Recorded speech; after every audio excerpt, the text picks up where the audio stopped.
में क्या करें। सबसे पहला सूत्र बताया गया है प्रार्थना।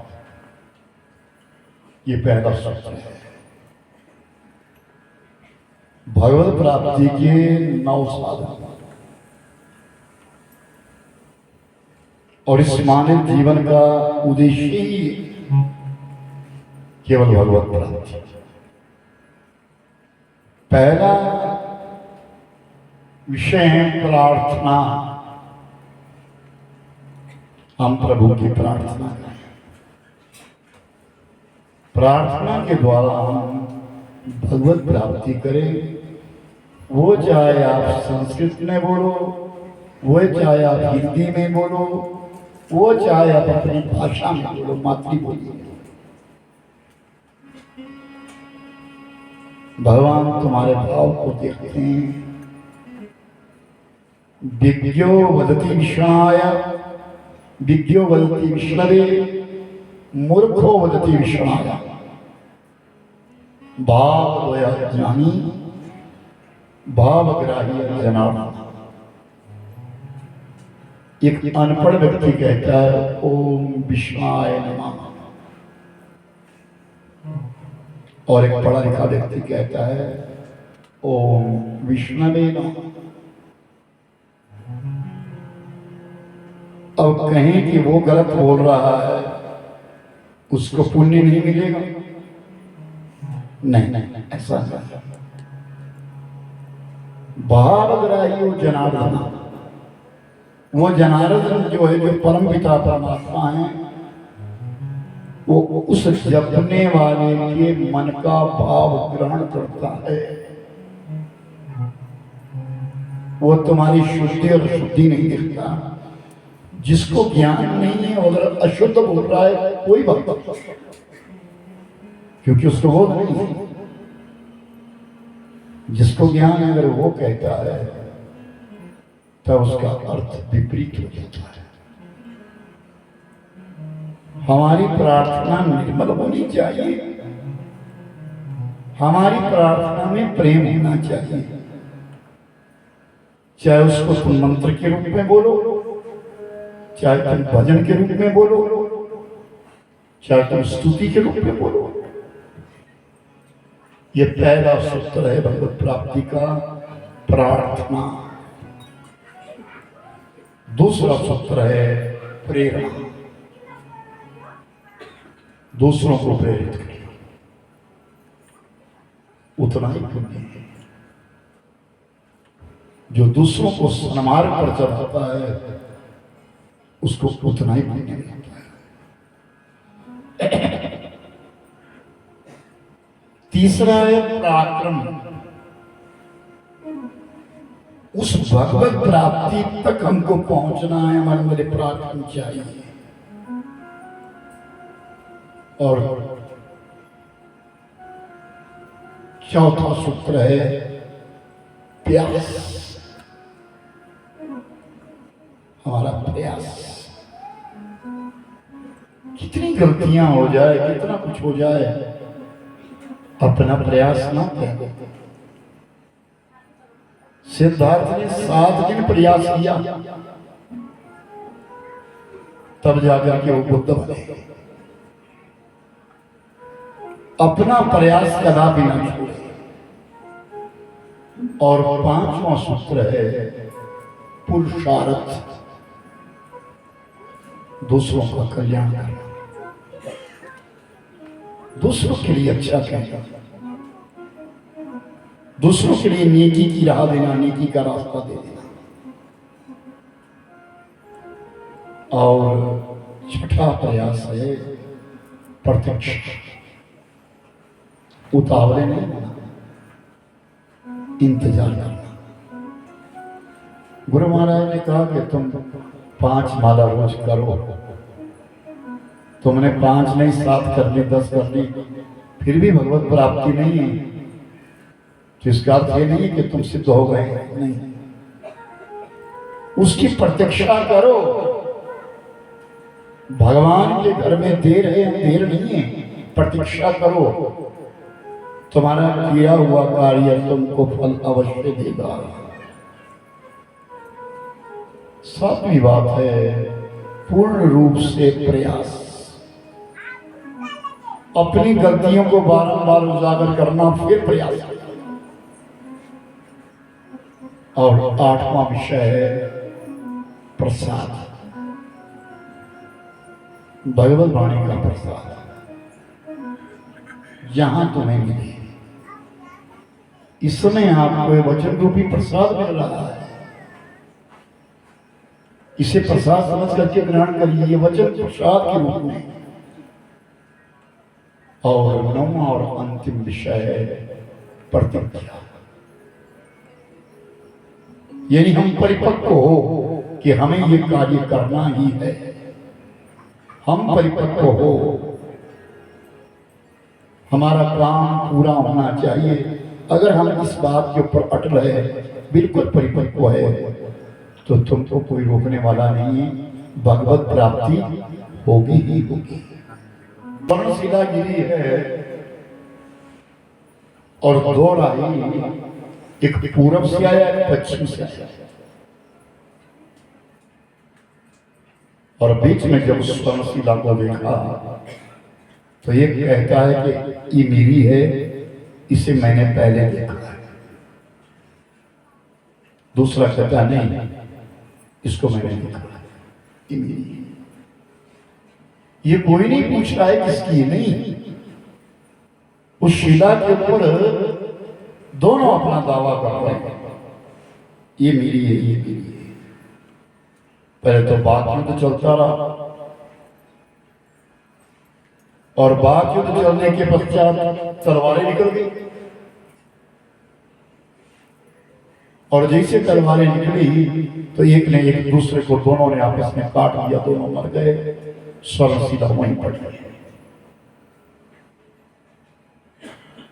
नदी से उसी राह में एक साधु आए,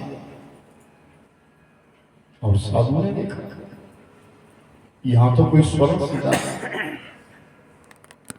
कहा कि संसार में दो प्रकार की माया है, जड़ माया और चेतन माया।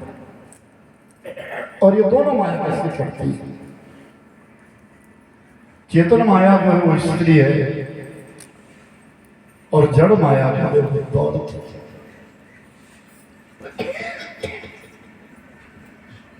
घर छोड़ा, परिवार छोड़ा, संबंध छोड़े, पत्नी को छोड़ दिया, बच्चों को छोड़ दिया, साधु हो गए। यानी कंचन छोड़ा, कामिनी छोड़ी। साधु बनने के पश्चात कीर्ति बस गई, मुझे यश मिली, दुनिया मेरी जय जयकार करे, मेरे नाम की जयकारे लगाए, मेरे गले में फूलों की माला डाले, जब मैं आऊं तो सब लोग खड़े हो जाए। ये लोग उत्पन्न हो जाता है। अब वो साधु आ तो गया, और साधु ने जब देखा कि यहां दो व्यक्ति मरे पड़े, और बीच में जो ही सोने की सिंदी पड़ी है, शिला पड़ी है, अब उठाने की चेष्टा करते हुए उठती नहीं। वो इतनी भारी कि उठ नहीं रही है। अब साधु थोड़ी देर इधर टहलने लगा, क्या करूं क्या करूं। इतने में क्या देखा कि 6 व्यक्ति जा रहे हैं, और वो व्यक्ति साधारण नहीं है, वो डाकू है। वो जंगल से गुजर रहे हैं। बाबा ने कहा है पथिक, राह चलने वालों इधर आओ। जी बाबा, ये स्वर्ण शिला है, इसे उठाओ, साथ में मेरी कुटिया है, वहां पहुंचा दो।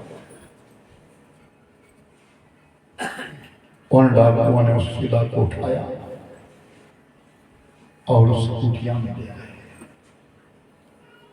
और उन्होंने देखा तो सोने की तलवार निकाली, साधु को मार दिया। जो जो लोभ करता जा रहा है उसका पतन हो रहा है।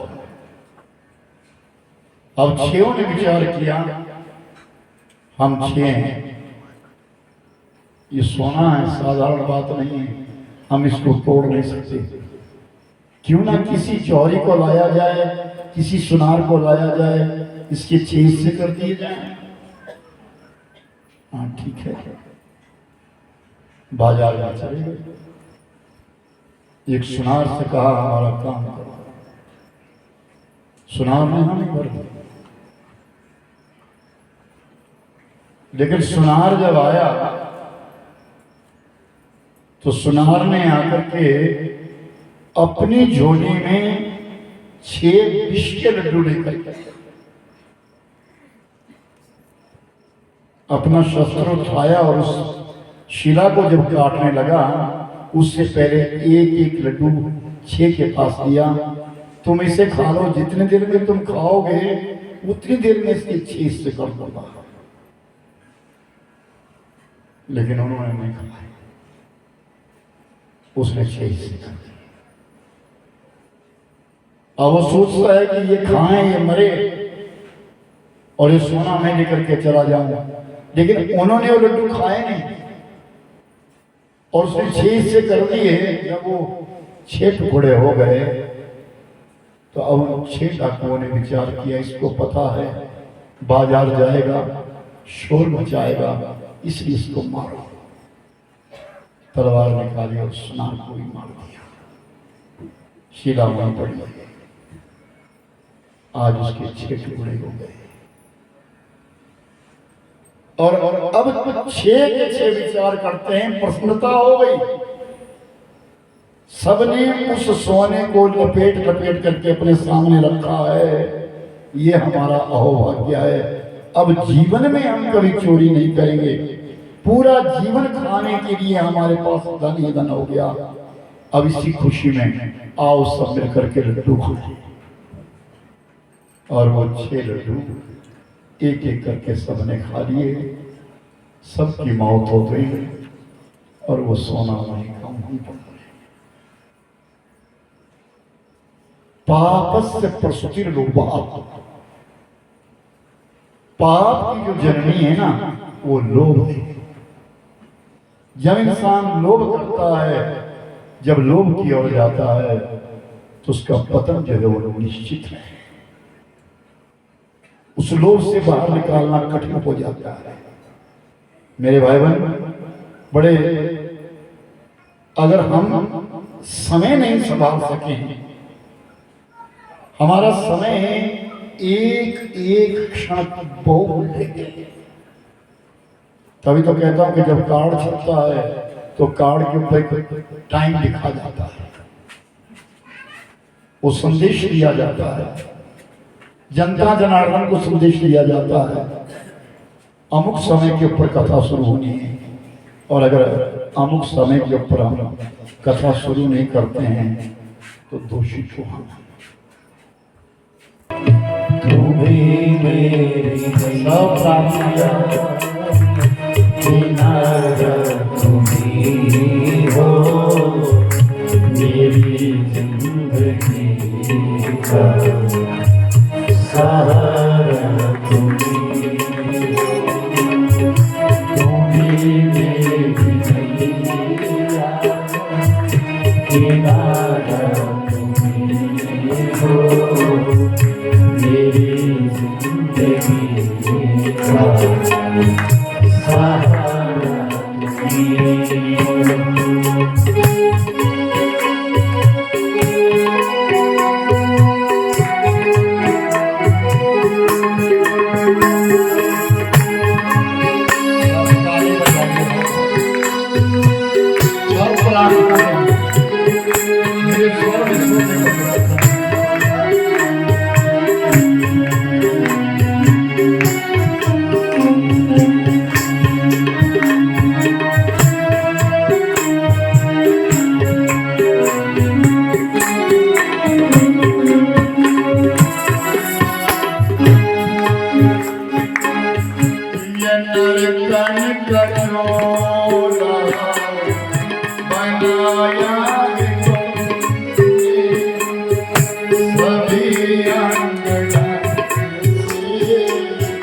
सजाया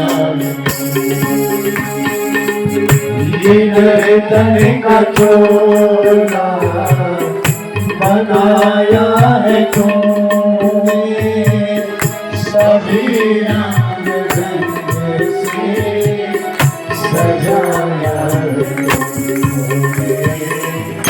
तू ही नजारा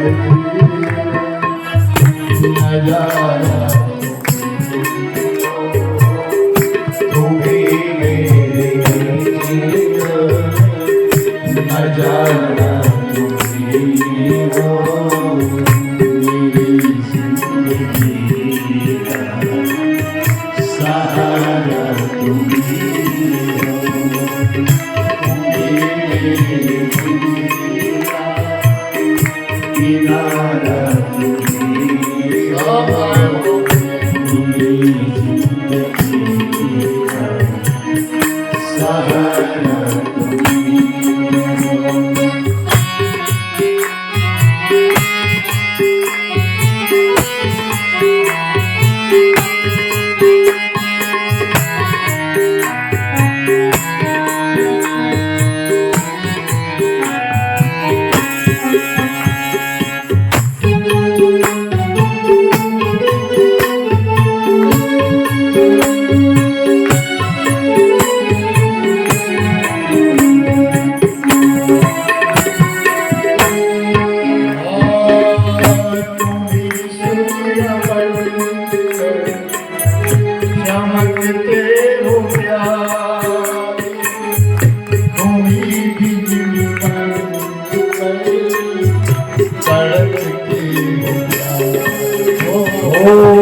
तुम्ही सूर्य बनकर चमकते हो प्यारे, तुम्ही बिजली बनकर चमकते हो प्यारे, तुम्ही चांद का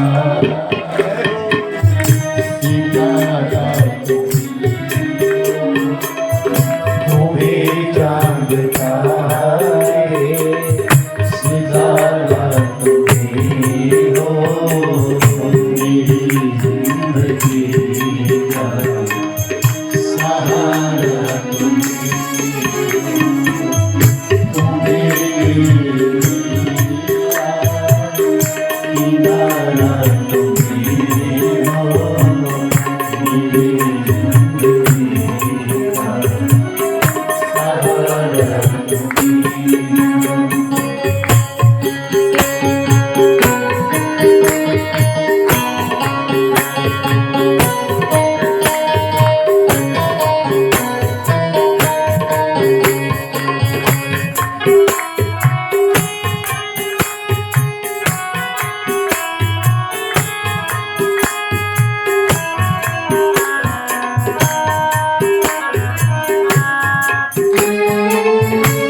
मन के बादल बरसते हो प्यार, तुम्ही फूल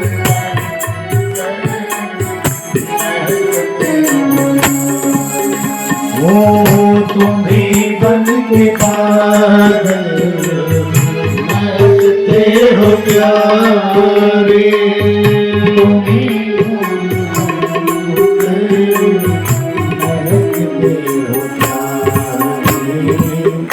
नदी सिंधु सागर धारा, नदी सिंधु सागर की धारा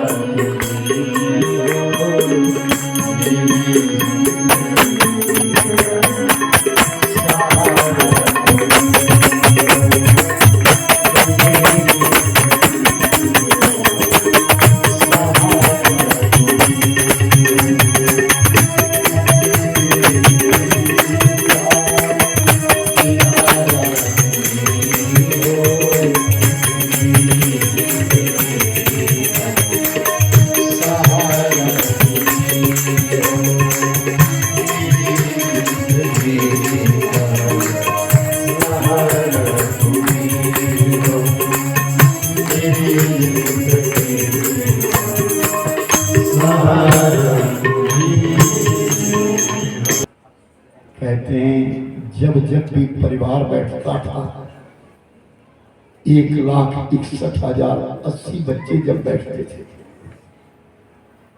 तो भगवान सबको उपदेश देते थे, नीति का उपदेश देते थे।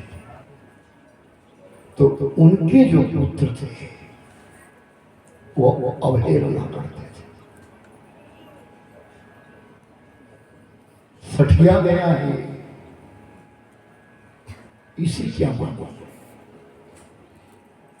और भगवान कृष्ण इस बात से बहुत चिंतित थे कि मेरा परिवार बिगड़ रहा है।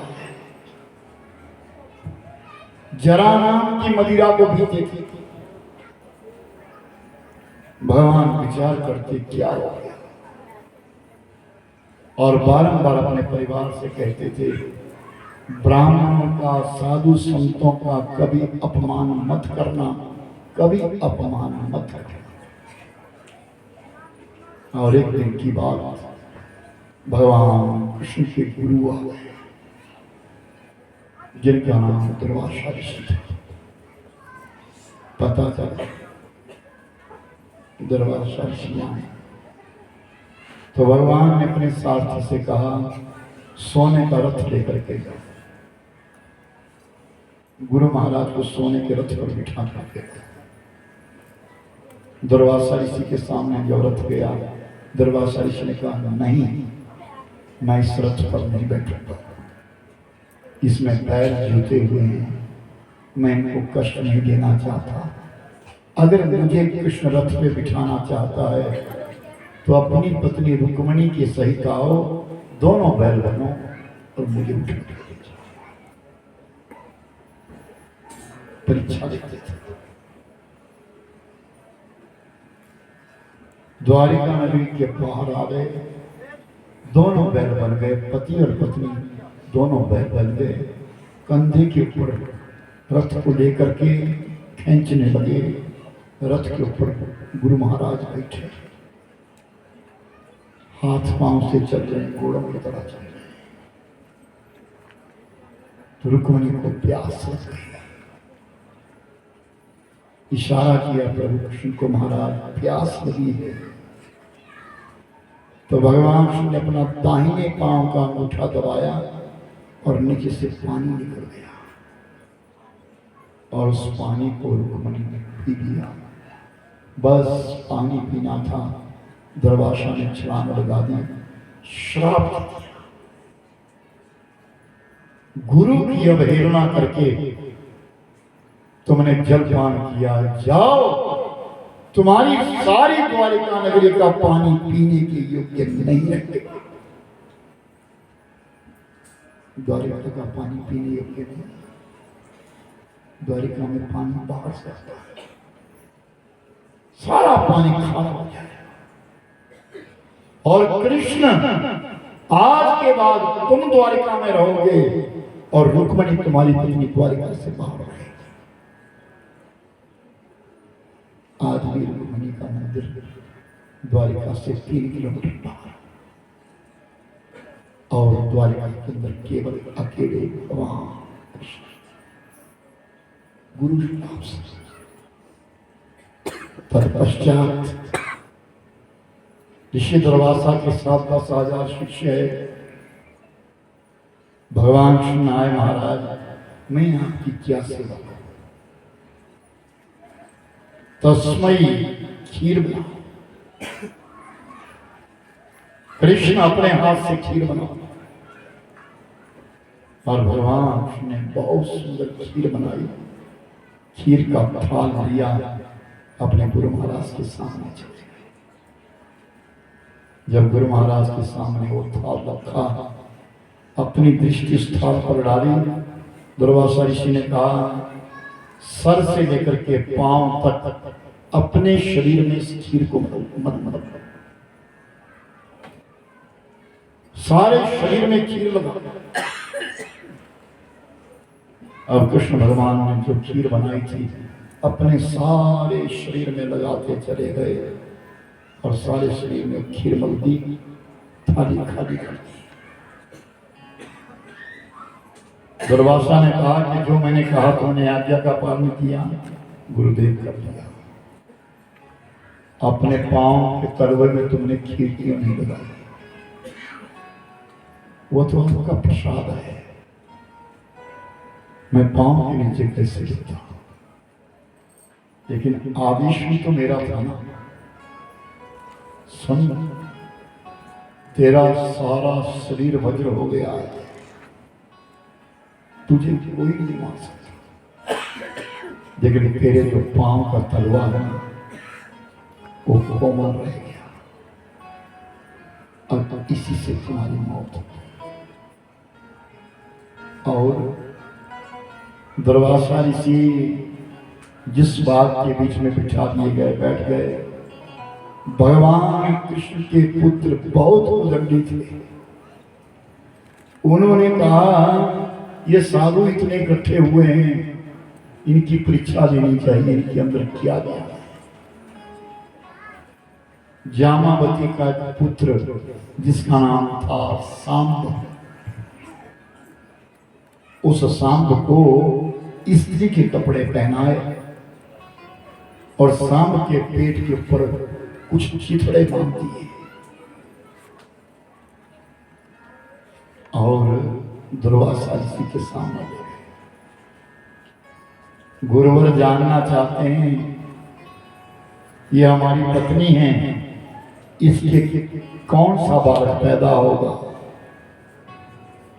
ऋषि दुर्वासा ने कहा यदुवंशियों का विनाश करने के लिए मुसल पैदा होगा। घबरा गए सारे बच्चे, दौड़ करके आए कृष्ण के पास, जब पूरी बात कही। भगवान शिव ने कहा तुमने वही काम कर दिया। कपड़ा उठाया, पेट के चिथड़े जो खोले तो क्या देखा, उनके बीच में लोहे का मुसल है। अब जाओ इस मुसल को पानी में घिसो, इतना घिसो जिसका पानी बना। उस मुसल को घिसने लगे, जो उससे कट में कटता चला गया। वो नदी के किनारे रामबाण की उत्पत्ति हो गई। रामबाण एक छोटा सा टुकड़ा रह गया घिसते घिसते, और वो हाथ से फिसल गया, जा के नदी में गिरा। जरा नाम का व्याध आया, उस जरा नाम के व्याध को मछली पकड़ ली। उस मछली ने वो भक्षण किया था, वो लोहे का टुकड़ा मछली को पकड़ लिया। जब उसका पेट फाड़ा तो उसके अंदर से वो मुसल का टुकड़ा मिला, और इतना तीखा, इतना तेज था। वो व्याध विचार करता है मैं इससे कोई बड़ा जानवर मारूंगा, अपने धनुष बाण के आगे लगा दिया और शिकार करने के लिए निकला है। आज भगवान एक पीपल के पेड़ के नीचे विश्राम कर रहे हैं। जानों के ऊपर जानों रखा है। भगवान के पांव में एक चक्कर था जो दूर से चमकता था। उस शिकारी की नजर पड़ी, दूर से उसने देखा कितना बड़ा जानवर बैठा है, और वही बाण चला और बाण लगा के जब भगवान कृष्ण के पांव और उस बाण से भगवान अपने प्रवास क्षेत्र की चला। और जब भगवान पलायन हो गए तो उन यदुवंशियों ने जरा नाम की मदिरा पी। उसने मारा, इसने मारा, इसने ऐसा किया, इसने ऐसा किया। राम बाण उखाड़ते गए, एक दूसरे को पीटते गए और पूरा यदुवंश नष्ट कर दिया। वो सच्चिदानंद जय कृष्णा हरे कृष्णा कृष्णा कृष्णा हरे हरे हरे राम राम राम हरे हरे हरे कृष्णा कृष्ण कृष्णा हरे हरे हरे राम राम राम हरे हरे हरे कृष्णा कृष्णा कृष्णा हरे हरे हरे राम राम राम हरे हरे।